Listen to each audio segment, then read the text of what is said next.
The Falcons' future at quarterback probably won't involve Michael Penix, but may involve a new face of the franchise in 2027.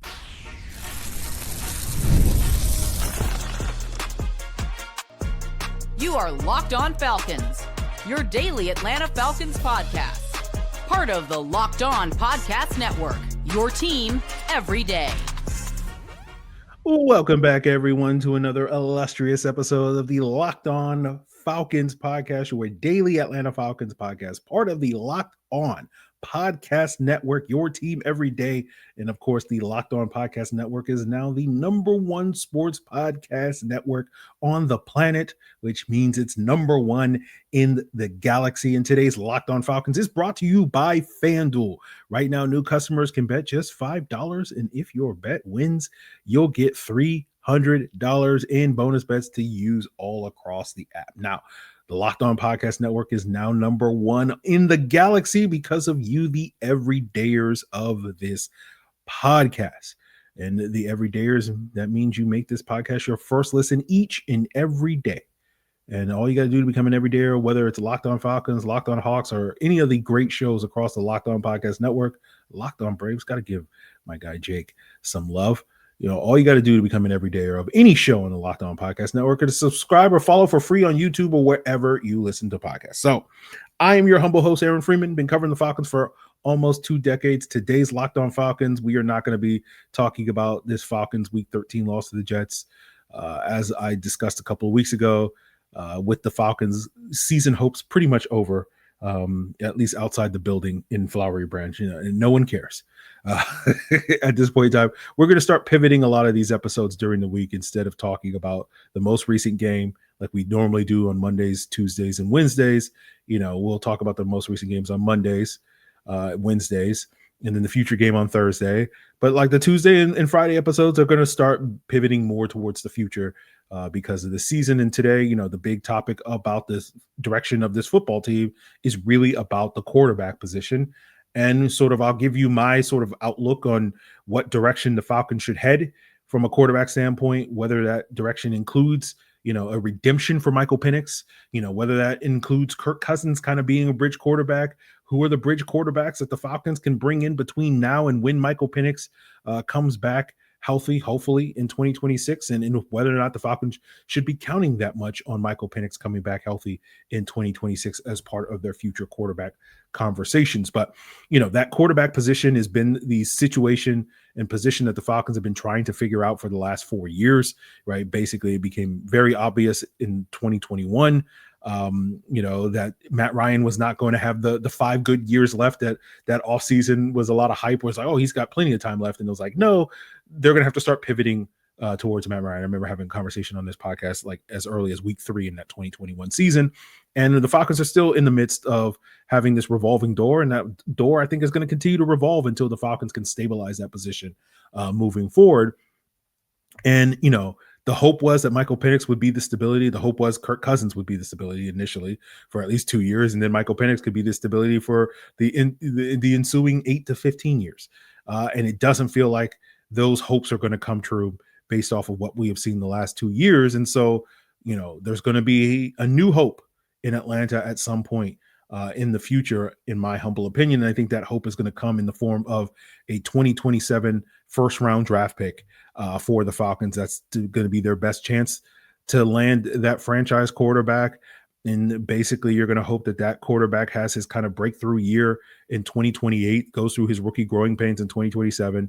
Year 2 of that player's career is going to be 2028, hopefully for a new coaching staff, and that's going to pay off in a major 3-year plan for that coaching staff to get that payoff in 2028, where you're going to get this team back to a position that we've been wanting to see this team, the Atlanta Falcons, winning games, winning more games than they lose, right? Having a winning record, making the playoffs, all that stuff in 2028, as opposed to in the intervening years. And now I present this not necessarily as this foolproof plan that is guaranteed to be successful. It's not, right? The thing I will continue, the hill I will die on is that hitting on a quarterback is more luck than skill in this league. But I feel like this is your best chance. And I'm going to say some numbers here that aren't necessarily the numbers I believe, but just to kind of illustrate the point. I don't sit here and think that this strategy that the Falcons are going to employ that I'm about to outline for you is some foolproof plan, right? The odds of this working out in the Falcons' favor, let's say it's like 30%, which is basically means it's not likely to work out for in the Falcons' case. But I would argue that any alternative path that the Falcons could choose is probably only has like a 15% chance of working out in the intervening years for this team finding their franchise quarterback. And ultimately, to me, what makes me optimistic that this plan will work out better than some of the more recent plans that the Falcons have is you actually have a plan, as opposed to just kind of the figure it out strategy that I feel like has embodied the Falcons, particularly in the Terry Fontenot era over the last 5 years and in the preceding years. And, you know, that plan to me starts with cleaning house. We're talking about the entire front office. We're talking about all the coaching staff. We're talking about much of the roster as well. I think you going to have to clean house with this roster as well as a way to sort of build this thing back up. And so that will potentially lead to the Falcons having, for lack of a better term, kind of a tank year in 2026. You know, I don't like using the term tank because it comes with a certain connotation, but you're just basically, let's call it, you're going to take your medicine type season in 2026. Then you draft that quarterback in 2027 when you get that first round pick back. And you go through whatever year one growing pains that are typical with a first year quarterback. And then hopefully in year two, that quarterback gets through all those growing pains and you can get a year three sort of jump for this coaching staff that you're going to hire this upcoming offseason, as well as a year two jump for that quarterback. And to me, the reason why I'm optimistic that this plan will work out better than the more recent plans is because I feel like the Falcons have kind of had their sort of all in year three sort of years that I'm projecting to be more of the 2028 season for this upcoming coaching staff. They've had that when that has coincided with them having their first year as for a starting quarterback, right? With Arthur Smith, that was 2023. That was the year three of Arthur Smith. That was Desmond Ridder. He was a first year starting quarterback and he went through the growing pains, right? And this year it's year two of Raheem Morris and they have a first year starter, Michael Penix, and he's going through the growing pains and having sort of the typical year one growing pains of a starting quarterback coinciding with a year where you need to sort of have the proof be in the pudding, so to speak, for you as a coaching staff just doesn't match. And that to me is due to coaches either overrating their ability to mitigate those first year struggles for those quarterbacks in Desmond Ridder and now in Michael Penix, or underrating the potential of those quarterbacks having those first year struggles. Rather than having that sort of be culminating in a third year for your upcoming coaching staff, you just get all that issues out of the way in year two, right? That's kind of where, to me, like the Arthur Smith regime, not to sit here and play revisionist history and say, oh, like if you had kept Arthur Smith for one more year, it would have all paid off. But essentially having this 3-year plan and you basically being the second year, what should be the second year of a 3-year plan, doesn't coincide. And to me, basically the way that you do it right this time, if you're the Atlanta Falcons, is to basically say, you know, our 2022 season is going to be 2026. Our 2023 season is going to be 2027. And then it's going to work in 2028. In the similar situation with Raheem Morris, where, you know, Raheem Morris came in essentially coming in like, oh, we don't even, you know, we're going to redo the year three of Arthur Smith and do it better. And they haven't been able to do it better. But, you know, I feel like, you know, this conversation leads to people thinking, you know, we're giving up on Michael Penix far too soon. And it's not to say that we're giving up on Michael Penix, but it's just like the path to Penix's redemption is just a very narrow path and a very narrow tightrope that the Falcons, that I don't think are going to have success walking. And coming off this injury is really derailing that. And we'll talk about why I think, you know, Penix coming off of this injury is much more like Anthony Richardson than he is Joe Burrow, as well as we can kind of look at the Carolina Panthers to kind of see what could be the best case scenario for a Michael Penix redemption. And we'll get into all of that, guys, as we continue today's Locked On Falcons. So NFL Sundays move fast, and one big play, and suddenly everything can change. And that's what makes live betting with FanDuel so exciting. Our proud sponsor today.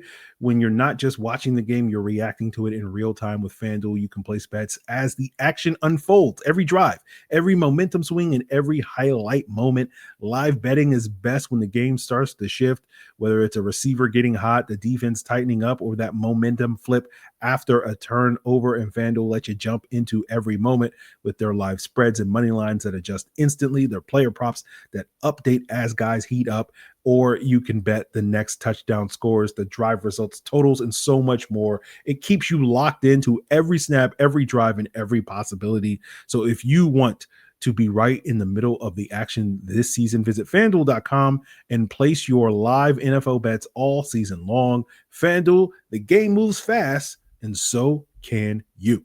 Today's episode is also brought to you by John Foy and Associates. These days, anyone can advertise and claim. They'll handle your injury case, but some aren't even real lawyers, just out-of-state companies trying to cash in. Others promise lower fees, but leave you with lower settlements, and that's why you got to call John Foy and Associates at John Foy and Associates. They have a proven track record of getting Georgia clients real results for more than 25 years. They don't just settle, they win, and I love that they treat every client with dignity, compassion, and respect, and they're available 24/7 to take your call. So don't try to fight the insurance companies alone. Call attorney John Foy and Associates today at 404-400-4000. That's 404-400-4000, or visit johnfoy.com to get started. They don't just settle, they win. Get the strong arm. Call attorney John Foy and Associates today. So I want to thank all of you that continue to make Locked On Falcons and so many other shows across the Locked On Podcast Network your number one listen each and every day. You are the reason why Locked On is now the number one sports podcast network in the galaxy. So essentially, with Michael Penix's injury, it really kind of derails the potential of Michael Penix's kind of redeeming himself, right?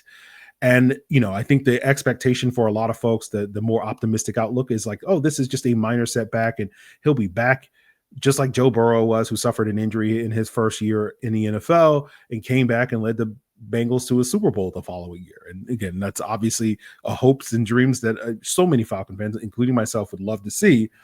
But I think if you put Joe Burrow at one end of the spectrum as like the best case scenario for Michael Penix coming off of this injury, and then you look at the opposite end of the spectrum, which I would argue was Anthony Richardson, where Anthony Richardson was this raw guy that came back from, had suffered multiple injuries during his first year and second year in the NFL, and it really derailed his development. If we're mapping where Michael Penix's outcome is likely to be, I think it's closer to Anthony Richardson than it is to Joe Burrow, right? Now, it's not the same as Anthony Richardson, but it's closer to it, given what we know today. We know that Michael Penix needs a lot more work. And that's work that he's not really going to get this offseason because he's going to be rehabbing from this injury. And we were hoping prior to this injury that work would include the second half of the 2025 season and the 2026 offseason, to hope that he would be able to put his best foot forward, or a better foot forward in 2026 than what we have seen to date. And that basically gets thrown completely out the window with this injury. And we'll just sort of have to see when Michael Penix comes back and when he recovers from this injury, and if and when he's going to be ready, right?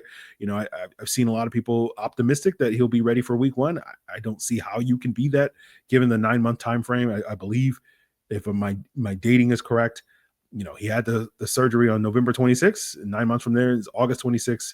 And you don't have to do the math to basically realize that if you're not ready to come back to August 26th, you're probably not going to be able to start the week one, right? Now, if you had, gotten all of the offseason snaps instead of rehabbing, maybe that would be a different conversation. But because he's going to be spending all that time rehabbing, he's not going to be able to do that. And so, it goes back to the point I made earlier, where it's like 30% chance based off my plan, 15% chance for alternative. And, let's outline that alternative path, where if we're still pumping, right, Michael Penix in 2026, and we still believe he's the answer for the Falcons at quarterback, right?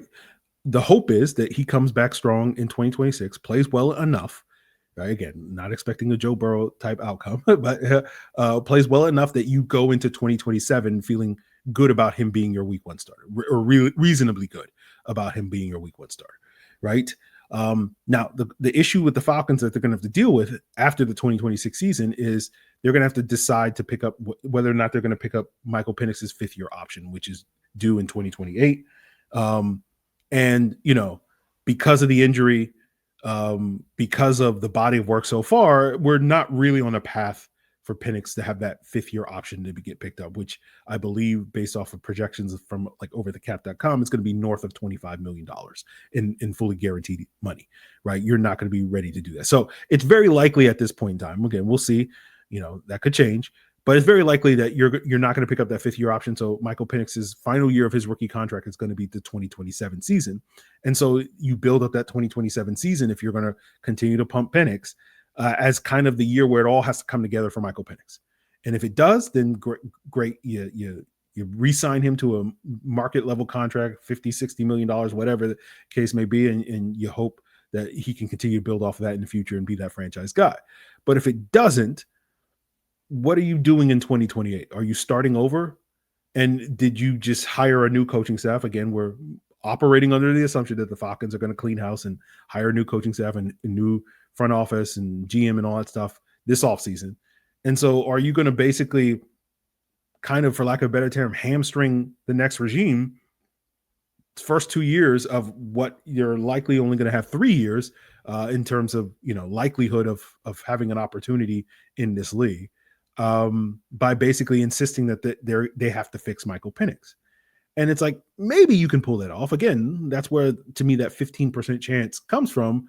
But like, what are the odds that, you're going to hit on that 15% chance, right? And it's going to sound harsh, but like, what is the upside at this point based off of what we know about Michael Penix right now with Michael Penix, right? Like when you look at Michael Penix in his game, you're sitting here going, oh, he's got a big time arm, right? That was a big selling point of Michael Penix. But this year, he's been one of the least efficient vertical passers in the NFL. So you're not even getting the one strength that Michael Penix has. It's not really paying off to you in terms of the big time throws that you saw at the end of last season in 2024. It hasn't paid off to you really at all in 2025. In fact, like you look at some of his vertical passing, he's a worse vertical passer than Desmond Ridder. And Desmond Ridder was at best a league average vertical passer. And really, he wasn't a league average vertical passer. He was just basically a Drake London merchant, just throwing 50-50 balls to Drake London that were, 70-30 balls when you threw it to Drake London. And so you're not getting Penix's greatest strength. You're also getting a lot of weaknesses. You're talking about, we've talked about this all season long, the lack of mobility, the inconsistent accuracy, the inability to reliably attack the middle of the field. This is one of the reasons why, like I sit here and I go, like, he's not going to be Joe Burrow, or at least he's very unlikely to be Joe Burrow. That Joe Burrow was a pocket quarterback similar to Michael Penix, but was good winning from the pocket because Joe Burrow came into the league with needing a lot less work than what we have seen Michael Penix need at this point in time. Right. And all the things that you're hoping Michael Penix develops over the next 2 years that you run it back with him potentially in 26 and 27 that just kind of come out of, thin air and develop for him that haven't developed so far. Joe Burrow already had those things coming into the league. Joe Burrow was one of the most accurate quarterbacks that I've ever evaluated in the 25 years I've been evaluating quarterbacks. And I'm sure other people would agree with me on that standpoint. And while Joe Burrow is by no means a mobile quarterback, was very good at, maneuvering within the pocket to find those windows. It's one of the reasons why he's been able to thrive as a top 5 quarterback, despite playing behind one of the worst offensive lines in football for the last 5 years. Right. And that is not Michael Penix. And again, that's why, like, I sit here and I go, like, Joe Burrow needed a lot less development coming into the league. And so could take off in the year 2 coming off his injury because he didn't need that time to develop. Well, Penix does. Right. And that's why I say he's much more of an Anthony Richardson type. Now, he's not as raw as Anthony Richardson was coming into the NFL, doesn't have the same level of accuracy concerns that Richardson had coming into the NFL, but it's a similar sort of situation where you just can't develop. These guys need reps, right? When we're talking about Penix, when we're talking about Anthony, when we're talking about all quarterbacks, but the amount of reps that certain players need depends on the player. And Penix certainly needs reps, maybe not as many as Anthony Richardson, but he's not going to get those reps because we're dealing with this injury situation. And so you're just kind of hoping, well, whatever reps he gets in 2026, that those reps are going to pay off in 2027. And that just doesn't make a ton of sense, in my opinion, for this regime to kind of hamstring themselves to Michael Penix in that way, right? You can look up the road to I-85 and look at the Carolina Panthers, where, to me, the better outcome, one of the more favorable outcomes for Michael Penix, if the Falcons do decide to run it back with him, is similar to what Carolina with Bryce Young. Now, Carolina's in a position right now where they're in a position where they can snap their 7-year losing streak this year, so it won't be 8, right? Then and potentially make the playoffs, right? So Carolina's in a good spot. Like Carolina is basically delivering on the Arthur Smith blueprint, which is we're going to run the football. They made significant improvements to their defense, and Bryce Young is out here doing an effective job managing the game. Now he's had 2 very good games in the last 3 weeks, just like he finished last year strong. But overall, the body of work with Bryce Young basically is kind of telling you that he's probably at best a league average quarterback that can manage the game and shouldn't be is not the engine for that team's success. And now we'll see what Bryce Young is able to do the rest of the season. We'll see what he does next year. But Carolina's kind of had to hitch their wagon to Bryce Young. That was one of the things that they did with Dave Canales, right? He signed up to basically be like, I got to fix Bryce Young. He was the number 1 overall pick. They gave up a ton of assets to go get him. Ownership gave this mandate to basically say to the next coach, which was Dave Canales, when they hired him after the 2023 season, you got to fix Bryce Young. And have they fixed Bryce Young? They've gotten more out of him than certainly Frank Reich's coaching staff did. But this has been the ongoing talking point in Carolina. Is Bryce Young the answer? And the answer right now is like, and that to me is kind of probably the best, maybe not the best case scenario, but you know what I'm saying? One of the better outcomes for a Michael Penix if the Falcons go down that road where it's like, oh, we'll get to the end of 2027. And are we going to feel like Michael Penix is, that bona fide top 10, top 12 quarterback? It's like, maybe, but probably not based off of where we're headed right now. And so to me, I don't think the Falcons have to hitch their wagon to Michael Penix in the future like the Panthers did with Bryce Young, right? They didn't give up a ton of assets. They shouldn't have an ownership mandate, right? They have an off-ramp in 2027 to basically the argument I'm making is that they should not miss that off-ramp, instead of looking down at their phone, if you get the analogy, and they miss the off-ramp to get a new and different and hopefully better quarterback, they should take that off-ramp. Right, you put the phone down and lock in on what you're doing driving. And so, to me, I think the last thing that this next regime, hopefully, that will be coming in, in the next few months, should do is to kind of tie themselves to Michael Penix for the next 2+ years and basically be like, well, he's our only answer, and it's like he's not.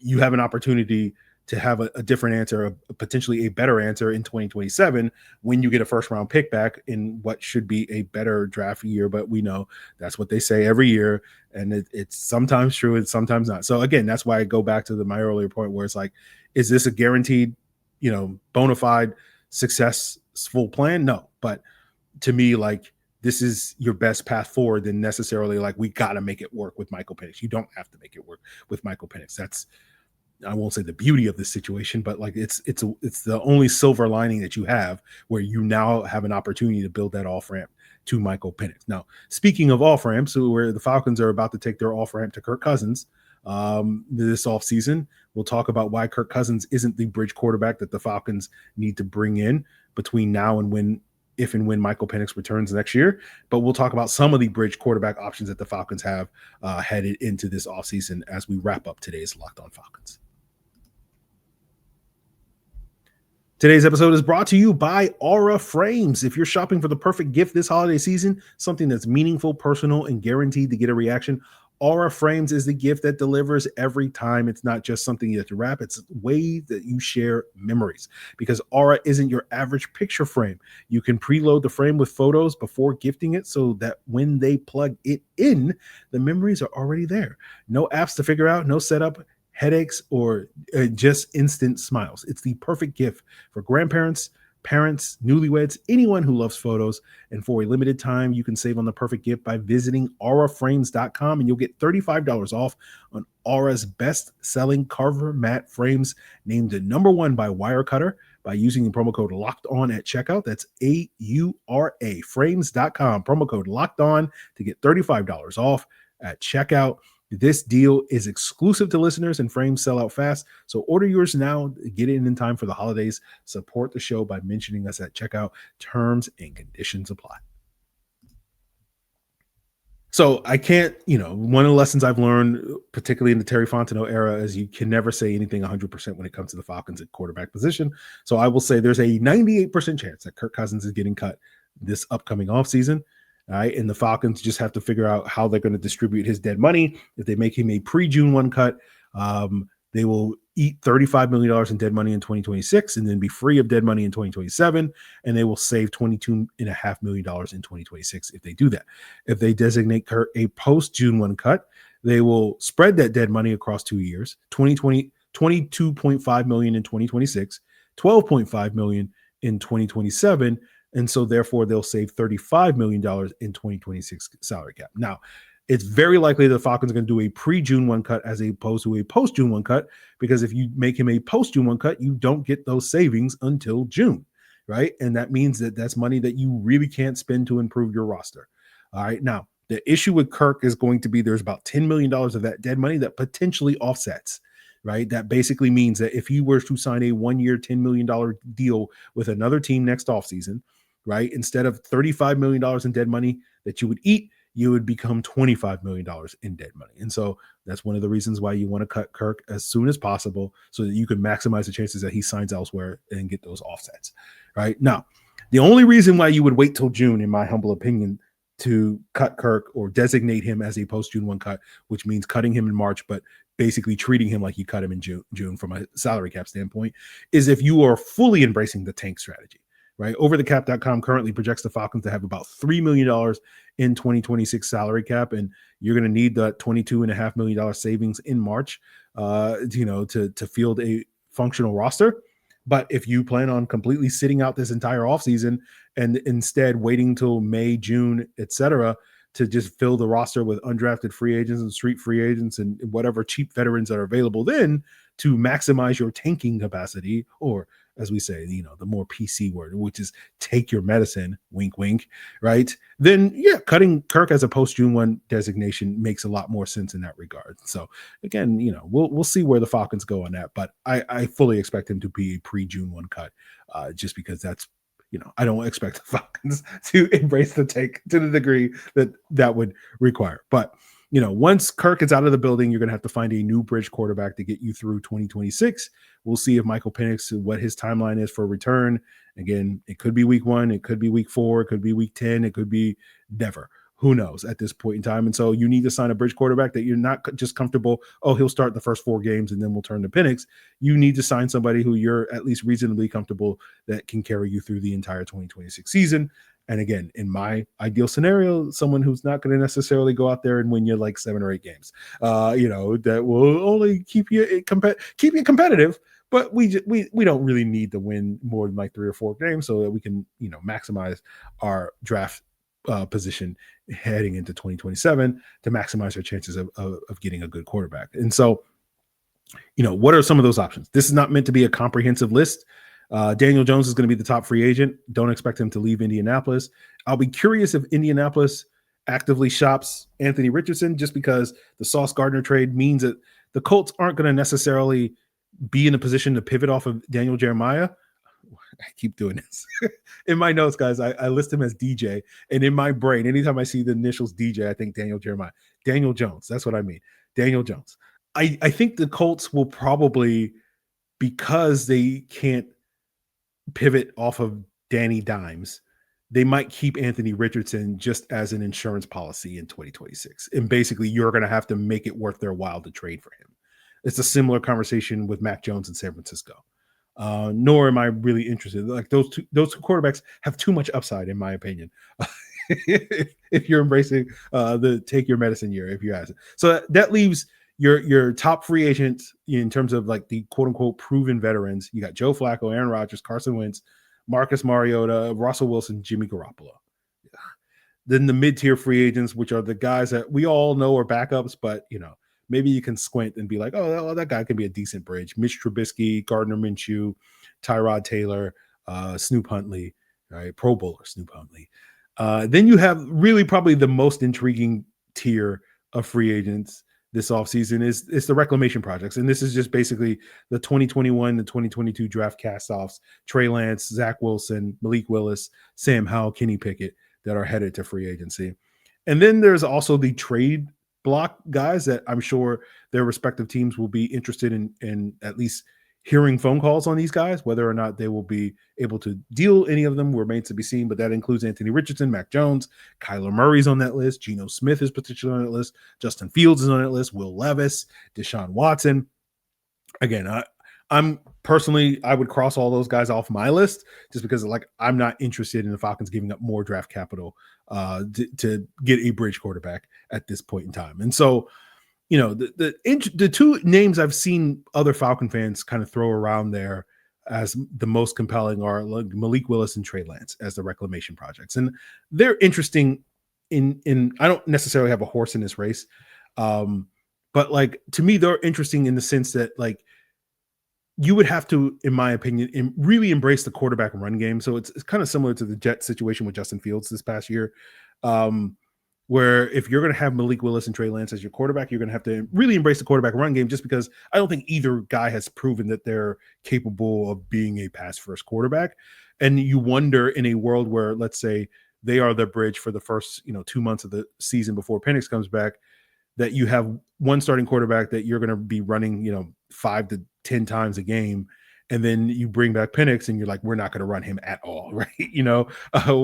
Coming off that ACL injury. And so is that mismatching your offense? And so I wonder about Willis and Lance fitting in a world, especially if you are planning on Michael Penix coming back. But at the same time, you can argue that the pistol forward offense that everybody so thoroughly loves here in Atlanta does make sense with a Malik Willis or Trey Lance. And so even though how the quarterback fits into that offense changes between those three guys, Willis, Lance, and Penix, the system is by and large the same system structurally, so to speak. So you can make an argument there. So that's interesting in my eyes. But like I said, I don't really have a horse in the race. Ultimately, I don't really care who the quarterback is as long as he's not, winning games. But I think whoever your next head coach is going to be is going to influence that decision. So if you hire Joe Brady, that leads you down a path to Mitch Trubisky, Jesse Minter, maybe is the Trey Lance guy, Matt LaFleur, if he becomes available somehow from the Packers, that gets you the Malik Willis or whatever. So, to me, it's more like, we'll see what we get to the end of the season before I start going like, oh, that's the guy who we're going to get at this point in time. So those are my thoughts those are my general overview thoughts on the direction of the Falcons quarterback position. Again, I think you want to start a 3-year plan, and hopefully that pays off in year 3 in 2028. If you do that rather than just like, oh, well, we'll figure it out later. I just don't see that as a viable long-term strategy for the Falcons, but we'll see what's what with this coaching staff, with the next coaching staff, with this quarterback, with the next quarterbacks. A lot of things in flux with the Atlanta Falcons. Dawn is darkest before the dawn, or whatever. The night is darkest before the dawn is. Yeah, dawn is darkest before the dawn. The night is darkest before the dawn. So we'll see where the Falcons go. We'll have more conversations about this Jets game. I haven't even watched the film. Usually I watch a little bit of the film on Monday, but I'm just like, who cares? But we'll see if something more compelling comes out when I watch the film for tomorrow's All 22 review. So continue to make Locked On Falcons your first listen, and check out all the other great shows across the Locked On Podcast Network, home of the #1 sports podcast network on the planet and in the galaxy. It is all part of the Locked On Podcast Network, your team every day.